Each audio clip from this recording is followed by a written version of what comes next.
Du jour, œnologue, n'est-ce pas Nafissa? Oui. Bon, donc c'est parti. Un métier par jour. Son palais ne le trompe jamais. Dégustateur hors pair, technicien et chimiste, l'œnologue supervise tous les stades de la production du vin, du CEP de vigne à la table. Son credo, la qualité. Pour améliorer la qualité de son vin, le viticulteur fait appel à l'œnologue. Ce dernier le conseille sur le choix des cépages, le terroir, les traitements à appliquer au vignoble. Il fixe les dates de vendange et veille à leur bon déroulement. L'œnologue supervise aussi toutes les étapes de la vinification ou de la distillation. Il prescrit les traitements nécessaires, décide de la conservation, de l'emballage, de l'élevage et de la mise en bouteille. Pour évaluer la qualité du vin et en corriger, si nécessaire, les défauts, il effectue des analyses. Également expert en dégustation, il goûte régulièrement les vins tout au long de leur maturation. Son rôle va parfois au-delà de la production et comprend tout l'aspect commercial. De toutes les professions de la filière vin, l'œnologue est celui qui possède le meilleur bagage scientifique. Il doit posséder un bon niveau en biochimie, biologie de la vigne, analyse chimique et microbiologique technique de vinification. La profession exige une grande rigueur, des capacités d'analyse et un esprit vigilant. Qualité indispensable pour superviser la production d'un vin, identifier un défaut ou un éventuel problème d'élaboration et en détecter l'origine. L'œnologue, Nafissa, un métier assez intéressant et passionnant à la fois. Et passionnant à la fois. Oui. Parce que, certes, c'est un métier qui n'existe pas ici. Oui. Mais j'ai tenu à en parler parce que c'est un métier passionnant. Et pourquoi pas certains jeunes qui peut-être aiment le vin, je vais dire. Hein, parce qu'il il faut aimer le vin, être passionné aujourd'hui. Avoir la culture, du vin. C'est-à-dire aujourd'hui être prêt à être. Parce que c'est des gens qui sont carrément sur le terrain. C'est pas des gens qui sont dans des bureaux. C'est des gens qui sont sur le terrain et pourquoi pas quitter le Sénégal pour aller le faire. Parce que apparemment, d'après ce que j'ai vu, c'est un métier qui recrute. Qui recrute parce qu'ils en ont payé, besoin et très bien payé. Pour un salaire minimum de 2000 et quelques euros, je pense que c'est bien payé. Et ça c'est pour les débutants. Donc c'est le salaire de débutant. Alors ça nécessite une formation. Donc il y a des écoles carrément. Il y a même l'école nationale d'œnologue qui est en France. Et c'est au minimum un bac plus 5. Parce que comme on a dit, il faut une formation en biologie. Donc l'œnologue, lui, c'est pas seulement quelqu'un qui goûte. Certes, il goûte le vin, mais avant de goûter le vin, c'est quelqu'un qui est sur le terrain. Donc c'est un agriculteur, parce que c'est lui qui décide de la date à laquelle on commence les vendanges, c'est lui qui décide de la date à laquelle les raisins sont mûrs. C'est-à-dire c'est lui qui gère tout. C'est lui qui gère tout. Aujourd'hui, un vigneron ne peut pas avoir voilà, son terrain, mettre voilà, les raisins, se dire je vais faire du vin, sans pour autant avoir un œnologue à côté. Donc souvent, on a dit les œnologues ont carrément leur champ, leur propre champ. Donc ils font le travail eux-mêmes et ils ont peut-être de l'aide, c'est-à-dire des gens qui viennent, qui les aident beaucoup, mais c'est des gens souvent qui ont leur propre travail.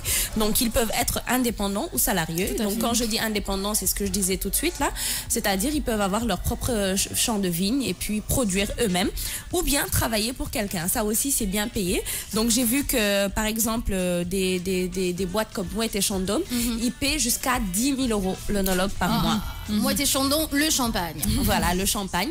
Donc eux, ils ont commencé à faire du vin. Donc, ça, je savais pas. Oui, ils ont commencé à faire du vin. Donc, ils paient jusqu'à 10 000 euros l'œnologue. Donc, par rapport à où l'exercer, donc je disais qu'il est indépendant ou salarié, mais il peut l'exercer dans les vignes ou au chai. Donc la majorité des œnologues travaillent au quotidien avec les viticulteurs. Donc il y en a qui travaillent pour quelqu'un, il y en a d'autres qui travaillent eux-mêmes. Donc les compétences requises, ça doit être un scientifique parce qu'il doit faire des tests avant de mettre en bouteille. Alors il doit être rigoureux et vigilant. Donc la rigueur, c'est obligé. Ça, je pense que c'est dans n'importe quel métier. Tout à fait. Tous les métiers exigent de la rigueur, mais pour être vigilant. Parce qu'aujourd'hui, quand il produit, il faut qu'il s'assure que ce qu'il a produit est bien, est bon. Et bon, et ça va, voilà, ça va se faire vendre. Ça va, voilà, c'est pour ça. C'est en même temps aussi le dernier point, c'était dire que c'était un commercial. Parce que c'est lui aujourd'hui qui vend le vin. Parce que quand il le goûte, par exemple, moi, une fois, vu que j'étais à Reims, j'ai vu une fois un goûteur. Parce qu'on est allé faire une visite dans une maison de champagne. J'ai vu les goûteurs. Alors je me suis dit, mais après j'ai posé la question à mon tuteur de stage pour lui dire, mais ils vont pas être bourrés avant la fin de... Il m'a dit non. Non. Il m'a dit non, ils recrachent. voilà, et puis ils ont une façon de le faire, c'est-à-dire avec la langue. C'est comme s'ils tâtaient. Et dès que je lui ai posé la question, en fait, il a directement appelé le monsieur. Et le monsieur a dit, mais non, il m'a dit, mademoiselle, je ne bois pas tout ça. Il a dit, je tâte avec la langue. Et sur le coup, ça m'a paru, mais je me suis dit, c'est incroyable. Toute la journée, tu goûtes du champagne, tu goûtes du vin, tu goûtes voilà, de la bière, mais sans pour autant être bourré. J'ai dit, mais ça, si c'était moi, si c'était mon métier, en 1 heure de temps, je suis partie, moi, je suis passée de l'autre côté. Donc, pour dire que c'est un métier très, très passionnant et il y a vraiment des débouchés. C'est un métier qui paie très, très bien. Alors, le secteur professionnel, souvent, on l'assigne à l'agriculture. Donc, on l'assigne à l'agriculture. Par rapport au centre d'intérêt, on dit qu'il faut avoir le sens du contact. Le sens du contact. Voilà, parce que tu es en perpétuel contact avec les gens. Donc, que ce soit avec les clients, que ce soit avec la personne qui t'emploie, ou si c'est toi qui emploies avec les employés.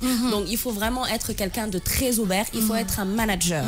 Donc, c'est pour ça que c'est un métier qui est quand même, la formation est très longue. Donc, ils ont dit au minimum 5 ans. Et il ne faut pas agresser le palais, parce que c'est-à-dire que les œnologues ne vont pas manger du piment. Voilà. Les œnologues ne vont pas manger épicé, du poivre, voilà, tout ce qui pourrait agresser la bouche, ils vont éviter par rapport à la nourriture pour avoir du trop chaud. Voilà, du trop chaud, du trop froid, ils vont éviter d'agresser la bouche pour pouvoir avoir un palais vierge ou bien une langue vierge. Voilà. Alors j'ai lu quelque part aussi que par exemple avant d'aller en début de journée, ils prennent du citron qu'ils frottent sur la langue. Voilà. Donc apparemment, je pense peut-être ça nettoie, ça ne laisse aucun goût.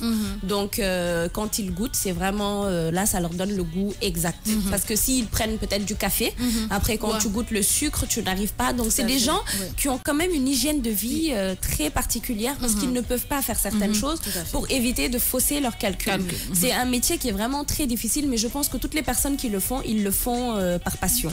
C'est pour ça qu'ils ne négligent rien du tout. Tu as vu. Ezo Chamkini, vous m'avez réveillé là avec vos vins là. Un connaisseur en vin, Ezo. Ouais, vu ses yeux. Ouais. Comme animatrice, nous avons voix comme moyen de travail. Vin, c'est la langue, c'est la bouche. Moi, cette année, ben documentaire, j'ai vu que c'était très intéressant parce que nous, nous rek nga jël vin bi nan wala champagne bi wala bière bi dem sa yoon. Mais ñom dañ koy jël def ko ci ben quantité ci verre bi. Manière bi ñu koy remuer, xool couleur bi, xool odeur bi, voilà, la robe du vin, xeeñ ko et tout ça. C'est vrai que c'est un très bon métier. Et quand je vous dis que c'est en expansion, aujourd'hui par exemple en France, ils ont créé maintenant des hôtels, c'est-à-dire ils ont pris des châteaux qu'ils ont transformés. Oui.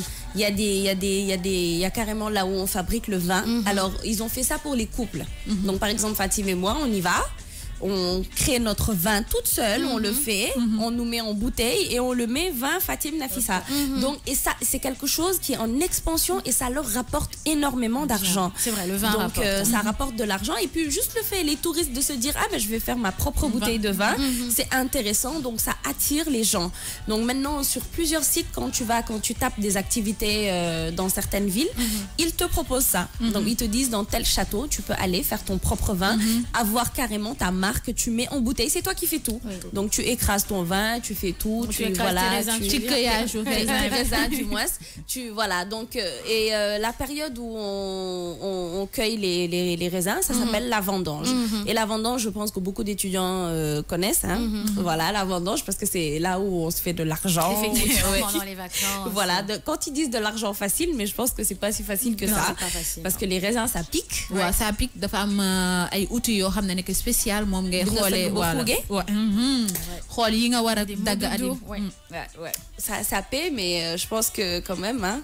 Parce que vin bi ça coûte cher. Il faudrait nga am choix yi ngay tan. Le bon vin coûte cher. Après il y a les ouya vin là quand tu bois ça, une heure plus tard, tu as mal à la tête. C'est mauvais. C'est vrai, hein, parce que des fois, tu vois quelqu'un dire, on ramène, c'est comme le champagne. Alors, j'ai eu une fois un ami qui est ivoirien. D'accord. Alors, on s'est vu une fois pour prendre un verre. Il dit, moi, je veux un verre de champagne. Donc, on lui ramène le champagne, on lui met dans le verre. Et là, il lui dit, mais toi, c'est quel genre de champagne tu m'as servi là? Directement. Oui. C'est-à-dire, dès qu'il a regardé les petites bulles là qui sont censées... voilà. Il lui a dit, c'est pas du bon champagne. Et la effectivement, la couleur, ils lui disent, voilà, il lui a dit, on dirait pipi de je sais pas quoi là. Donc, et directement, ça m'a fait rire. Je me suis dit, mais comment tu as fait pour savoir que c'est vraiment pas le bon champagne? Et sur le coup, effectivement, ils lui ont ramené la bouteille. C'était une bouteille, je sais pas, c'était du champagne qui venait de d'où. Il leur a dit, ramenez-moi du Laurent Perrier. Il a acheté carrément la bonne bouteille. Il a servi, il leur a dit, comparez. Alors là, tu voyais les bulles, ça pétillait. Mais l'autre, tu avais l'impression que c'était du gazelle à côté, quoi. Donc, pour dire qu'aujourd'hui, il y en a qui sont vraiment spécialisés en ça, que ce soit côté vin, que ce soit côté champagne. Il y en a qui sont spécialisés. Et je le dis, pour peut-être Georges Tendeng, s'il a envie de changer de métier, de s'exiler quelque part et de devenir œnologue, on ne sait jamais. C'est un métier qui paie très bien. Effectivement. Et je rappelle que l'Afrique du Sud fait du vin, l'Algérie fait du vin, le Maroc fait du vin. Je pense qu'il y a d'autres pays maghrébins qui font du vin aussi. Donc voilà, nous on fait pas de vin parce que déjà on n'a pas le sol pour. Il faut le sol. Donc du coup, nous si on produisait du vin. C'est le Sénégal, déjà on produit pas. Et c'est grave. Si on produit. En tout cas, des deux idées sur le Facebook de King FM qui dit oh, ce métier il n'existe pas au Sénégal et c'est très dommage. Ah ouais. Ndekati Sall qui dit Nafisa toujours nga genn fu noy. Jimmy Ndiaye métier bi jar na def de je vais me reconvertir. Alors qui d'autre? Ezocham qui dit vous m'avez réveillé avec vos vins là. Donc Ezocham il doit être un consommateur ou un connaisseur. Cherti Daniel qui dit Nafisa vin halal amul fofo. Champomy, c'est du raisin. C'est du jus de raisin. Mais bon, après, c'est du jus de raisin fermenté. Voilà, c'est fermenté. Tout ce qui est fermenté, de toute façon, crée de l'alcool. Quel que soit de l'orange fermenté, ça devient alcool. Du vin aussi, pareil. Du citron, tout ce qui est fermenté. En fruits, ça devient. Oui, qu'est-ce qu'il y a? Moi, demain de l'autre côté. Je m'atterrirai. Loo bëgg dam leen di naan publicité vin yooyu ma doon gis ak glaçon yeeg bulles yi ni muy pétillé boobu rek laa ci bëgg consommer benn. C'est vrai, hein, tout ce que peut-être t'as pas eu le temps de faire ici, arriver là-bas, vu qu'on te dit c'est bon. Iso Cham nañ jàpp ci bisaab ak boy bi. Et on ne sait jamais, on peut créer du vin bissap ou du vin bouille. Il suffit de fermenter et puis de rajouter peut-être quelques petits trucs. Pourquoi le Sénégalais n'a jamais ce genre d'idée? C'est-à-dire, c'est un Jean-Claude qui va quitter là-bas, qui va venir prendre le bissap et en faire. Parce que les Toubabs aiment le bissap. Ils adorent le bissap. Quand ils goûtent, ils en reprennent. Donc tu te dis que peut-être si on créait quelque chose à base de bissap, bon, le bouilli quand même, je pense pas qu'on va arriver à le fermenter. Voilà. Mais le bissap, des fois, tu vois, quand le bissap il reste longtemps, quand tu l'ouvres, ça fait ça commence. Comment? Le bouille bissap, on a créé quoi? Le bouille bissap et quel pour quand tu es malade là. D'accord, ok. Oui, on l'a, mais c'est pas du vin, c'est pas de l'alcool. Non. Moi yow fii rek la ñuy nekk di wax fii nii. bu ñu wàccoon nii tey nii war a def ramassage ci biir kii doo fa fekk Georges Tendeng de Ezo nga fay fekk at Cheikh Tidiane at Malang Badji moo waaye yow li ngay wax démb les Cap-Verdiens ils sont partis parce que toutes les bières c'est les Sénégalais qui ont bu. C'est ça. Et puis le Sénégalais, je dis, moi je... N'oubliez pas, mais quand même, nous, on a une brasserie, la brasserie sénégalaise, c'est-à-dire qu'on fait de la bière. Au Sénégal, on fait de la bière. Il y a la brasserie. Voilà, la bière nationale, c'est la Gazelle. Mais j'entends dire que la gazelle, là, c'est pas bon, hein, et que ça tue même les vers dans le ventre. Et il y a même... Mais c'est fou ce que les Sénégalais sont yébatés quelque part. Parce qu'il y a... Bon, après... Par rapport à la stratégie, le marketing, il y a des bières qui s'appellent Macky Sall. Ouais. Genre ben Macky Sall. Par rapport à la forme au fait de la bouteille. Je dis, mais vous êtes sérieux là? Moi je suis partie. Donc qu'est-ce que la forme a? Ok. GRFM, je m'en vais. Je pas. Elle clique sur le plateau de King FM. Bintou et Nafisa sont en train de quitter.